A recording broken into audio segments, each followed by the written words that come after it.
स्वागत है। मध्य प्रदेश में उच्च माध्यमिक और माध्यमिक शिक्षकों की भर्ती को लेकर एक बड़ा अपडेट है। मध्य प्रदेश हाईकोर्ट जबलपुर की तरफ से एक नया फैसला आया है, जिसमें जो कैंडिडेट इंदौर हाईकोर्ट की तरफ से याचिका के माध्यम से जो फैसला आया था, उसके माध्यम से मुख्य परीक्षा में बैठने वाले थे, उन कैंडिडेटों को एक बड़ा झटका लगने वाला है। और साथ ही जो नए कैंडिडेट है याचिका लगा के मुख्य परीक्षा में शामिल होना चाहते हैं, उनके लिए भी एक बड़ा झटका यहाँ पर रहेगा, क्योंकि मध्य प्रदेश जबलपुर हाईकोर्ट के जस्टिस महोदय के द्वारा याचिकाओं को निरस्त कर दिया गया है। साथ ही सरकारी वकील के द्वारा स्पष्ट कहा गया है कि पात्रता परीक्षा केवल कैंडिडेट को शॉर्टलिस्ट करने के लिए कराई जाती है, न कि भर्ती करने के लिए। हालांकि इस तर्क में वो खुद फंस जाएंगे, क्योंकि 2018 में जब पात्रता परीक्षा के माध्यम से वर्तमान में अभी 2023 में जो बहुत सारे शिक्षक 18,000 शिक्षक नौकरी कर रहे हैं, वह पात्रता परीक्षा थी 2018 की। और दूसरा यहाँ पर बिंदु रहेगा कि 2018 वाले कैंडिडेटों को जब शॉर्ट लिस्ट करने के लिए पात्रता परीक्षा होती है तो भर्ती क्यों की गई, और साथ ही 2023 वाली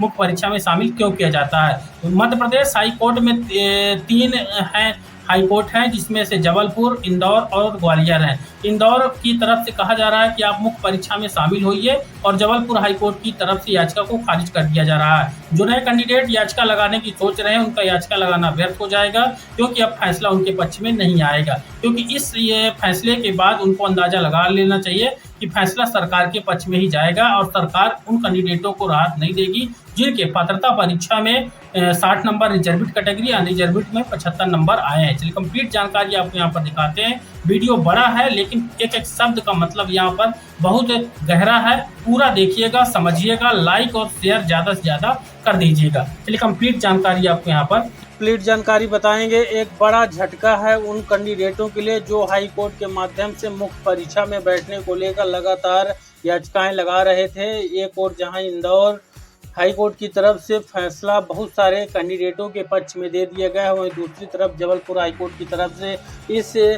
इस तरह की याचिकाओं को खारिज कर दिया गया है। यहाँ पर देख सकते हैं कोर्ट ही अपने फैसले पर संतुलन नहीं बना पा रहा है कि उनको क्या करना चाहिए, क्या नहीं करना चाहिए, जबकि इंदौर हाई कोर्ट की तरफ से फैसला आ चुका है कई कैंडिडेटों के पक्ष में, और जबलपुर हाई कोर्ट ने याचिकाओं को खारिज कर दिया। यहाँ पर देखिए, पात्रता परीक्षा का भर्ती प्रक्रिया से कोई संबंध नहीं है, ऐसा तर्क भी हाई कोर्ट की तरफ से चीफ जस्टिस की तरफ से दिया गया है। यहाँ पर पूरा अपडेट मिलेगा, जबलपुर से है। हाई कोर्ट ने अपने अहम आदेश में कहा है कि पात्रता परीक्षा का भर्ती प्रक्रिया से कोई संबंध नहीं है। इस शब्द को ध्यान रखिएगा, इसको एक बार आपको आगे याद दिलवाएंगे। यहाँ पर पात्रता परीक्षा का इस्तेमाल किया गया है। हो सकता है जो इनकी तरफ से याचिकाकर्ता की तरफ से जो अधिवक्ता थे, वकील थे, ये ठीक तरह से बिंदुवार पॉइंट नहीं रख सके हैं, तो कैंडिडेट अच्छे से देख लें। यहाँ पर कोर्ट के चीफ जस्टिस की तरफ से यहाँ पर बताया गया है कि पात्रता परीक्षा का भर्ती प्रक्रिया से कोई संबंध नहीं है।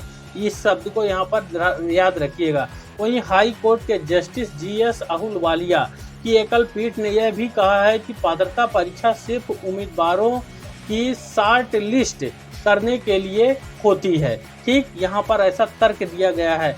वहीं ये जस्टिस GS अहलुवालिया हैं, इनके द्वारा की जो पात्रता परीक्षा होती है वो उम्मीदवारों को शॉर्ट लिस्ट करने के लिए होती है। वहीं एकल पीठ ने उक्त आदेश के साथ मुख्य परीक्षा में न्यूनतम निर्धारित अंक में बदलाव किए जाने के खिलाफ दायर याचिका खारिज कर दी है। यहाँ पर ध्यान रखिएगा, याचिका लगाई गई थी और इस दायर याचिका को खारिज कर दिया गया है। याचिका लगाई गई थी कि मुख्य परीक्षा में न्यूनतम निर्धारित अंक, मुख्य परीक्षा में जो उच्च माध्यमिक माध्यमिक के हैं, उसमें 40% रिजर्विड और अनरिजर्विड का 50% लिया गया, यानी 100 नंबर का पेपर होगा मुख्य परीक्षा में शिक्षकों के भर्ती का। उसमें 100 में 40 नंबर जो रिजर्वर आरक्षित वर्ग के जो परीक्षार्थी हैं उनके लिए, और जो अनारक्षित हैं, जनरल की कैंडिडेट हैं, उनके लिए 50% यानी 50 नंबर होने चाहिए।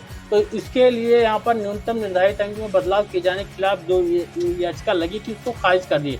वहीं आपको बता दें, याचिकाकर्ता गणेश प्रसाद प्रजापति सहित अन्य 18 की ओर से दायर याचिका में यह कहा गया था कि हाई स्कूल टीचर पात्रता परीक्षा यानी कि उच्च माध्यमिक शिक्षकों की जो परीक्षा है उसमें SC, ST, OBC, EWS तथा विकलांग वर्ग के लिए न्यूनतम अंक 50% तथा अन्य के लिए 60% निर्धारित किया गया था।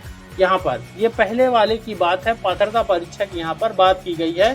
यहाँ पर देख सकते हैं टीचर पात्रता परीक्षा में कितना निर्धारित किया गया था। ठीक वहीं इसी आधार पर पात्रता परीक्षा के रिजल्ट भी जारी किए गए थे। अब इनके द्वारा तर्क दिया गया कि मुख्य परीक्षा जो होती है उस मुख्य परीक्षा के लिए जो ST, SC, OBC, EWS और विकलांग वर्ग के जो कैंडिडेट है उनके लिए न्यूनतम अंक 40% तथा अन्य वर्ग के लिए 50% निर्धारित कर दिए गए। यानी ये जो 40 मुख्य परीक्षा में किया गया, पहले 50 था और ये जो 50 किया गया यहाँ पर अनरिजर्व्ड वर्ग के लिए वह पहले 60 था। अब यहाँ पर हो गई आपत्ति कि उधर अलग है पात्रता में, मुख्य परीक्षा में नियम अलग हैं। वहीं यहाँ पर याचिका में यह कहा गया था कि खेल प्रारंभ होने के बाद नियमों में बदलाव नहीं किया जा सकता है। ऐसा भारत के सुप्रीम कोर्ट ने एक फैसले पर दिया था। वो फैसला इसके पहले के वीडियो देखना पड़ेगा, आप देख सकते हैं। वहाँ पर कोई केस था, उसमें कहा गया था सुप्रीम कोर्ट की तरफ से, सर्वोच्च न्यायालय की तरफ से, कि अगर कोई भी परीक्षा होती है तो एक बार जब कोई खेल शुरू हो जाता है तो बीच में उसके नियम नहीं बदले जा सकते हैं। ठीक, यहाँ पर बदलाव नहीं किया जा सकता है। अब यहाँ पर देखिए, इसलिए मुख्य परीक्षा के लिए न्यूनतम अंक में बदलाव करना अवैधानिक है, ऐसा तर्क दिया गया था याचिकाकर्ताओं की ओर से। वहीं इसके अलावा साल 2018 में पात्रता परीक्षा उत्तीर्ण करने वाले उम्मीदवारों को मुख्य परीक्षा में शामिल करने को भी याचिका में चुनौती दी गई थी। आपको जो पहले शुरू में वीडियो में बताए थे कि पात्रता परीक्षा याद रखिएगा। देखिए, अगर मध्य प्रदेश के ये जो जस्टिस हैं, माननीय जस्टिस, इनके द्वारा कहा गया कि पात्रता परीक्षा कैंडिडेटों को शॉर्ट लिस्ट करने के लिए होती है, इसका भर्ती से कोई मतलब नहीं होता। तो जो 2018 में एक भर्ती परीक्षा हुई थी जिसको पात्रता परीक्षा नाम दिया गया था, 2018 में उस पात्रता परीक्षा में सिलेक्शन हुआ और उन कैंडिडेटों को इस वाले मुख्य परीक्षा में भी शामिल करने का मध्य प्रदेश सरकार ने नियम बनाया है। तो यहाँ पर देखिए, अगर कोर्ट के चीफ जस्टिस कहते हैं कि पात्रता परीक्षा शॉर्ट लिस्ट करने के लिए होती है, भर्ती करने के लिए नहीं होती है, तो 2018 वाली भर्ती में फिर कैंडिडेटों को नौकरी क्यों दी गई और उन्हीं कैंडिडेटों को 2023 की मुख्य परीक्षा में क्यों बैठने के लिए पात्र कर दिया गया? तो ये यहाँ पर एक पॉइंट बनता है, इस चीज़ का भी आपको ध्यान रखना है। वहीं यहाँ पर याचिका में चुनौती दी गई थी, सरकार की ओर से तर्क दिया गया था कि पात्रता परीक्षा का आयोजन उम्मीदवारों को शॉर्ट लिस्ट करने के लिए किया गया था। यहाँ पर देख सकते हैं, ये पात्रता परीक्षा का यहाँ पर जो वकील हैं सरकार की ओर से, उनके द्वारा यहाँ पर कहा गया। जबकि 2018 में पात्रता परीक्षा के माध्यम से ही स्कूलों पर वर्तमान में अभी नियमित शिक्षक जो है काम कर रहे हैं। 2018 की शिक्षक पात्रता परीक्षा, उसका नियम देख लीजिए, उसमें पात्रता परीक्षा लिखा हुआ है। ठीक, तो यहाँ पर देखिए, वहाँ पर तो उन्होंने भर्ती नौकरी दी, लेकिन यहाँ पर कह रहे हैं कि ये शॉर्ट लिस्ट करने के लिए किया गया। तो पात्रता परीक्षा उत्तीर्ण करने वाला अभ्यर्थी किसी रिक्त पद के लिए चयन का पात्र नहीं होगा, यहाँ तक कह डाला। जबकि 2018 के जो कैंडिडेट हैं वह ऑलरेडी यहाँ पर शिक्षक पद पर नियुक्ति पाकर काम कर रहे हैं, वह सिर्फ उस पद पर आयोजित परीक्षा में शामिल होने के लिए जो है तो क्वालिफाइड है। तो यहाँ पर देखिए, वहाँ पर अलग नियम थे, यहाँ पर अलग नियम है। अगर ये पात्रता वाले में क्वालिफाइड मानने का बस नियम है तो फिर 2023 की भर्ती परीक्षा में क्यों उनको शामिल किया जा रहा है? 2018 वालों को वो उसके लिए अलग नियम थे, यहाँ पर अलग नियम है।